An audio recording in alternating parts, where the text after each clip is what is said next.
Tain kabaraka na to. Tidak usah terlalu jauh. Ya kau buka kita sejarah. Ulama kita kalau dalam tariqah itu membalik. Maka dia ronabita sebenarnya semua yang melekat di tungkak-tungkak angkai mak deke uko nabita itu mendatangkan keberkahan. Makanya ya telo nasaba ukui maulid ibawa maka itu diperebutkan orang. Apa ia kene matarak bawa mi telo napa tabawa bali bolata bukan telur maulid. Na dua telo tabawangi tersinggung nih. Maka dana capak toka hata dua tembawanga telo dua pada nanae. Tapi kalau telur maulid biar satu kita kasih pasti senang. Kenapa? Karena itu disandarkan kepada Nabi. Iya.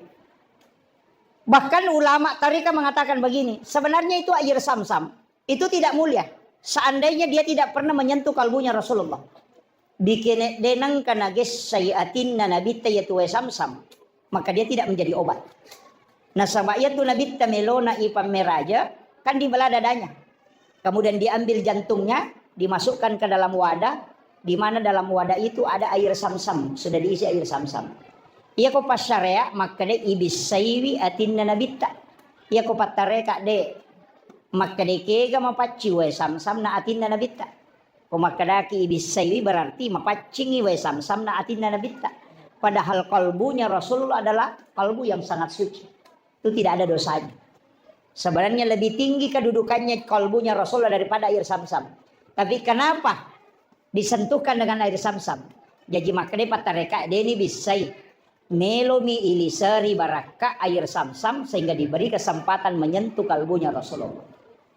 Nah, itu kuncinya. Yang kedua, Hajar Aswad. Kita kenal itu batu hitam yang awalnya kan batu putih dari surga. Dalam risalah itu disebutkan. Tapi ia batu ewe mencaji mabolong. Nasabak dosana atau engke gesek.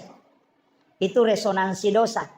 Tapi batu ini menurut ahli tariqah itu tidaklah mulia seandainya Rasulullah tidak pernah menciumnya. Coba kita bisa ambil anak sederhana. Maka ada seluruh jamaah haji dan umrah yang melakukan tawaf itu mau mencium Hajar Aswad. Karena Rasulullah pernah menciumnya. Seandainya saja Rasulullah tidak pernah mencium Hajar Aswad, maka tidak ada orang yang mencium Hajar Aswad sampai hari ini. Artinya Hajar Aswad itu mulia karena Rasulullah pernah menciumnya. Kemudian yang ketiga itu ketika